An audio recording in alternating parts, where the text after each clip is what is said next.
E fala, meus Bitcoiners, como que vocês estão? Sejam muito bem-vindos a bitcoinblock.com.br, a sua central de notícias blockchain. Eu sou o Arthur do canal Cripto, trazendo mais um primeiro bloco de notícias, que é um quadro que eu faço aqui no canal, comentando as notícias mais importantes e relevantes que estão acontecendo nas criptomoedas e no mundo. E como sempre, antes de começar, eu queria aí te pedir aquele like, isso é muito importante, isso faz o YouTube recomendar nosso canal para outras pessoas e vamos falar dela. Vamos falar da grande queda que está acontecendo no mercado. Começou aí de domingo para segunda e se estende até agora. Vou falar os motivos por trás dessa queda, como que você pode agir. Vamos falar também sobre a saída de grana, né, no capital de mercado das criptomoedas, que foi a maior saída desde o bear market, a dominância do Bitcoin, o que que vem acontecendo e o que que isso pode impactar nos investimentos. E isso não está restrito às criptomoedas. Mercados do mundo inteiro sangraram e várias corretoras nos Estados Unidos apresentaram erros, ficaram fora do ar no momento do início do pregão. Então vamos comentar de tudo isso, vai ser o primeiro bloco de notícias da grande queda do mercado, do apocalipse. Começando aí pelo Bitcoin, que está até dando uma recuperada, voltou para os 55 mil dólares. Se a gente conseguir fechar a segunda-feira, esse vídeo está sendo gravado antes do fechamento diário, tá? Se a gente conseguir fechar a segunda-feira acima dos 56, para mim já vai ser muito bom. A gente está com uma queda aí de 6%, Bitcoin que chegou lá nos 48k, então já tivemos uma recuperada de mais de 10% no preço desde o seu fundo. E essa queda está puxando todas as altcoins, né? Ethereum com uma queda aí de 10%, 2.466. E se a gente pegar os últimos 7 dias, aí fica mais complicado ainda. Bitcoin já acumula mais de 20% de queda, Ethereum mais de 24% de queda. E realmente, quase 20, né? Eu falei mais de 20 no Bitcoin, não é mais de 20 não, são quase 20%. E temos motivos, né? Temos motivos aí para essa queda acontecer. 3 motivos especificamente que podem levar a uma possível recessão global, fazendo os investidores ligarem o botão de pânico e vender tudo independente do preço. A galera tá correndo pro ouro, pro dólar, por conta de 3 coisas. Primeiro de tudo, as tensões no Oriente Médio vêm aumentando. Nesse final de semana, enquanto os mercados estavam fechados, os Estados Unidos moveram tropas, né, militares lá para a região do Oriente Médio, sinalizando uma possível ajuda a Israel, o que pode aumentar as proporções do conflito. Além do mais, se você acompanha nosso canal, você já está por dentro dos riscos de recessão nos Estados Unidos por conta do mercado de trabalho e da ausência de cortes na taxa de juros na semana passada, o que reduz a confiança dos investidores. E terceiro, está acontecendo um fenômeno complicado lá no Japão, que eu vou estar explicando daqui a pouquinho. Lá no Japão, basicamente, a gente teve o índice, que é como se fosse a Nasdaq deles, né? O S&P 500, que é o Nikkei 225, que tem as 225 maiores empresas, que começou, né, no domingo à noite a cair. Então, o motivo que fez o mercado todo cair foi essa queda no mercado japonês, que na noite de domingo aqui no Brasil já era dia lá no Japão, então o mercado futuros abriu, começou a ter uma queda muito grande e a gente teve um movimento chamado Circuit Breaker, onde teve que ter uma interrupção forçada lá na Bolsa de Valores do Japão, porque o Japão vem aumentando a sua taxa de juros, chegando no patamar mais alto nos últimos 16 anos. E a grande questão é que esse aumento forçado da taxa de juros fez com que o pessoal que faz operação de carry trade, que é a mesma coisa de swing trade, né, um trade que dura mais tempo, tomem empréstimos no iene japonês com a taxa de juros alta. Então, a taxa de juros alta vai pagar mais e, consequentemente, os investidores tendem aí onde a renda fixa está pagando mais. Tanto que o iene japonês, a moeda do Japão, se valorizou até mais que o dólar americano. Se a gente olhar o dólar contra o iene, o par teve uma queda de 3,5%. O iene japonês, JPY, valorizou mais que o próprio dólar. Porém, obviamente, né, esse aumento de taxa de juros fez com que as pessoas que tivessem no lucro liquidassem a sua posição, o que fez aí muitas pessoas liquidarem as suas posições de uma vez no momento que o mercado abriu. Por quê? porque ao longo do final de semana, além de ter aquela queda na confiança dos investidores de sexta-feira, a gente também teve o aumento aí na questão do Oriente Médio, né? O aumento de medo, as pessoas não querendo tomar risco. E vale falar que como a taxa de juros do Japão ela está aumentando de uma forma artificial, por assim dizer, para conseguir pegar dinheiro nesses investimentos, né? Os bancos, as empresas, as instituições, né, que recebem investimento, que têm dinheiro guardado de investidores, de outras pessoas, não conseguem honrar com os saques porque provavelmente, né, a reserva de patrimônio deles está lastreada em rendas fixas com uma taxa de juros menor do que a taxa de juros atual estipulada pelo BOJ, o Banco do Japão, né, o Banco Central Japonês. Então, quando muita gente começa a vender ações, começa a tirar o dinheiro do banco e do Japão, as empresas, os bancos não têm condição aí de estar sacando e honrando com esses saques, né? Que é a famosa inadimplência. Nenhum banco chegou a quebrar, né? Mas as ações do maior banco do Japão, que eu acho que ele chama Mitsubishi, eu acho que é isso mesmo, mesmo nome aí da concessionária de carro, veio a passar por uma queda de mais de 20% e aí teve essa interrupção. Mas o principal motivo não foi essa questão do Japão, né? O negócio do Japão foi o gatilho para a gente ter a queda, mas o motivo foi a recente decisão aí do Banco Central que não quis reduzir a taxa de juros e, consequentemente, os investidores já começaram a achar que essa redução ela vai ser tarde demais. Justamente porque agora a recessão está em jogo. O mercado de trabalho já está muito frio, já está aí caindo, pessoas estão ficando desempregadas e a inflação reduzindo não é mais um sinônimo saudável, e sim um sinônimo de pessoas consumindo menos, o que preocupa vários investidores. E quem não se safou disso também foi as criptomoedas, que inclusive foram as primeiras a precificar isso. Muita gente ficou esperando o mercado abrir e a Bolsa de Valores dos Estados Unidos abrir, porque aí sim que vem a queda. Mas, na verdade, depois que a Bolsa abriu, as criptos subiram. Por quê? Porque as criptos precificam tudo antes por funcionar 24 horas por dia. Mas ainda assim, né, não vamos desmerecer porque foi a pior queda desde 2022 no valor de mercado das criptomoedas. A gente teve aí um saque, né, de 300 milhões de dólares em poucas horas, né? Então, o mercado que tinha um valor total de 2,1 trilhões foi para 1,8 trilhões. Então, é 200 bilhões. Tá até errado aqui. Aqui tá 300 milhões. Não, são 300 bilhões de dólares que foram drenados aí do mercado. E não só falando da queda do capital de mercado, que foi a pior desde 2022.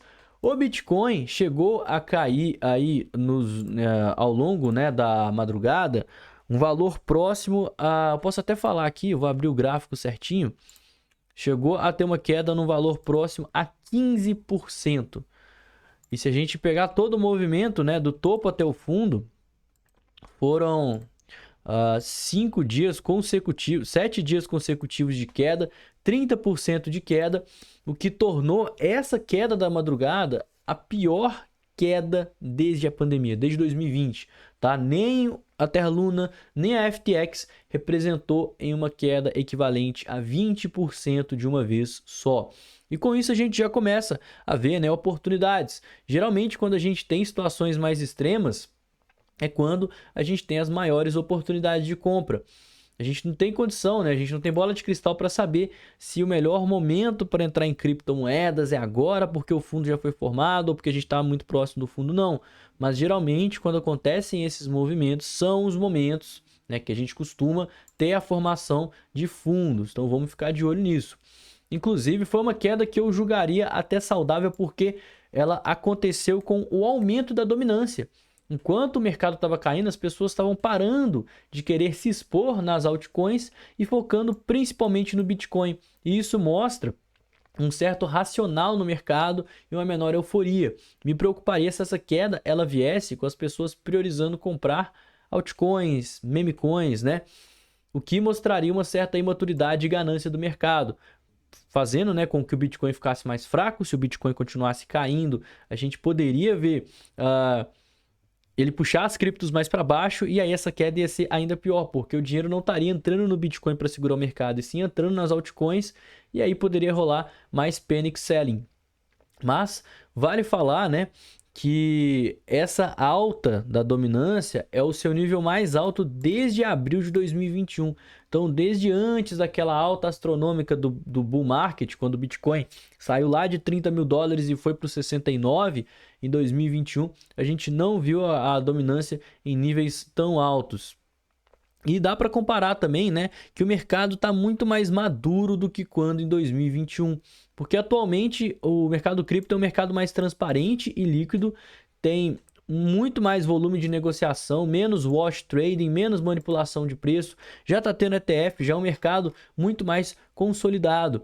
Inclusive a gente consegue ver o tamanho do mercado de criptomoedas, porque logo na hora que aconteceu essa queda, né, o mercado já começou a precificar e a gente não viu nenhuma corretora cripto ficar fora do ar. Enquanto várias corretoras dos Estados Unidos que ainda tiveram tempo, né, para esperar essa queda acontecer, vendo, né, os problemas que estavam ali, preparar e corrigir eventuais erros, não conseguiram, e milhares de usuários tiveram problemas em acessar corretoras americanas, inclusive corretoras grandes como a Charles Schwab, a Fidelity e a Vanguard. Vale falar que nenhuma dessas corretoras divulgou exatamente o que foi o motivo, o que foi a falha, mas isso aconteceu no dia de queda e em especial durante a queda, tá? Apple, Nvidia, Microsoft, Alphabet, que é o Google, e Meta foram os destaques. As ações de tecnologia apresentaram aí as maiores quedas. E o site Drown Detector, que mostra, né, os sites que ficam com problema de acesso, mostrou justamente que as maiores corretoras lá dos Estados Unidos estavam fora do ar. Na manhã, né, às 10h51 no horário de Brasília, tiveram mais de 15 mil pessoas que relataram problemas para acessar aí a boa parte desse serviço, inclusive a Charles Schwab, que foi a que ele considerou aqui, que é o momento, né, que abre a Bolsa de Valores. 10h30 abre a Bolsa de Valores nos Estados Unidos, então 10h51 é o pessoal tentando acessar. Enquanto as criptomoedas não tiveram esse problema. No passado a gente já teve até a Binance, que ficou mais de 3 horas fora do ar, mas parece, né, que as criptos já passaram por bastante coisa nesses últimos anos e conseguiram aprimorar sua interface, seu sistema para ficar bem robusto e aguentar todos esses acessos e volatilidades. Pessoal, o Bitcoin tendo uma bela de uma recuperada, né? Se a gente parar para analisar de uma forma um pouquinho mais fria, o Bitcoin ele teve uma recuperada de mais de 10% desde o seu fundo. A gente bateu um fundo, entrou muito volume, a gente atingiu níveis aí de sobrevenda em praticamente todos os tempos gráficos, e vale falar que esse aqui está sendo o maior volume em anos. A gente não vê um volume tão forte assim desde 2023. Né? Inclusive eu acho que aqui deve ter algum problema aqui nesse gráfico, porque do nada o volume deu uma aumentada muito grande, depois deu aquela diminuída, mas se a gente pegar às vezes outras corretoras, como por exemplo, pode ser até a Binance Perpétuo aqui, que eu acho que o volume está mais homogêneo, a gente consegue ver que a última vez que a gente teve volumes tão expressivos assim foram justamente lá no final de 2022 e começo de 2023, o que mostra, né, um interesse do mercado. E esse volume ele acontece não durante a queda, mas sim no fundo. Olha só, ele vem nas velas que estão aqui embaixo no fundo, né? Justamente as velas da queda, que bateram aqui embaixo, né? Velas de impulsão, velas de rejeição. Então, interesse do mercado está atuando aqui.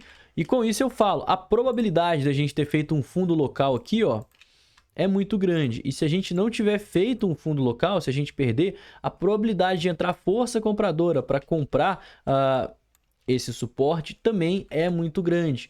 Com isso, né, eu acho que a gente está num lugar muito propício à acumulação. Não pensando em trades, mas pensando aí no longo prazo, tá, pessoal? A gente está aqui ainda numa tendência de alta no gráfico semanal. A gente está aqui com as médias cruzadas para cima e um possível padrão aí de continuação, né, chamado de bandeira de alta. No gráfico mensal também a gente segue aqui numa tendência de alta bem saudável. A gente está aqui buscando por um fundo ascendente no gráfico mensal. Se a gente buscar a retração de todo esse movimento, a gente vê justamente que a gente atingiu os níveis de Fibonacci. Então eu aproveitei para comprar um pouquinho de Bitcoin, comprei nos 50.600 dólares para aumentar minha operação de hold. E com relação à minha operação de trade, vocês devem lembrar que eu estava comentando sobre algumas possibilidades, tá? Na sexta-feira a gente traçou essa Fibonacci, a gente falou sobre regiões de liquidez, regiões importantes para o preço. E se vocês acompanham, onde é que está o quadradinho aqui? Vocês vão lembrar que eu tracei exatamente isso aqui como uma região potencial de compras. E falei, galera, se a gente perder a região verde, essa região aqui de compras, a probabilidade do Bitcoin vir testar as mínimas aumenta consideravelmente, que é o que aconteceu e foi aonde ele encontrou suporte, né? Rompeu com rejeição. Isso é um suporte forte, sem interesse do mercado. Então eu gastei 50% do meu caixa aqui. E nesses momentos de pânico, de indecisão, eu, por ser mais conservador, optei por não gastar meu dinheiro de trade. Por quê? Se o mercado ficar um pouquinho mais esticado ainda, eu consigo estar com 50% de caixa para aumentar a minha exposição. Ao invés de comprar no meio do caos, na hora que a faca está caindo, sem saber se vai poder cair mais, né, no meio de mercados fechados, circuit breaker, possível recessão dos Estados Unidos, prefiro esperar a poeira baixar e utilizar esse 50% de caixa para entrar numa oportunidade onde a gente vê uma reversão de tendência, que aí eu abaixo o meu preço médio, que atualmente está próximo aos 61 mil dólares na operação de trade. Então, se eu abaixar ele um pouquinho aqui para os 57, já fica numa situação muito confortável que o primeiro repique que tiver, eu já consigo sair facilmente aí dessa operação, né? Vender aí 50%, às vezes 70% dela, porque agora a maior probabilidade é que a gente busque por um topo descendente para vir testar novamente, né, essa região aqui baixa dos 50, similar ao que a gente já fez várias vezes, né? Buscou por um topo descendente, testou aqui. Aqui a gente buscou por um topo descendente, estava muito bullish, resolveu subir, mas a maior probabilidade é que a gente se mantenha nessa grande consolidação que o Bitcoin já vem fazendo aí há mais de 150 dias. Galera, então o vídeo de hoje foi esse, eu espero que você tenha gostado. Se você não me conhece, não conhece o canal, se inscreve, deixa o like, segue a gente nas redes sociais. Eu vou ficando por aqui. Tenha um excelente dia, uma ótima semana e valeu, galera. Falou!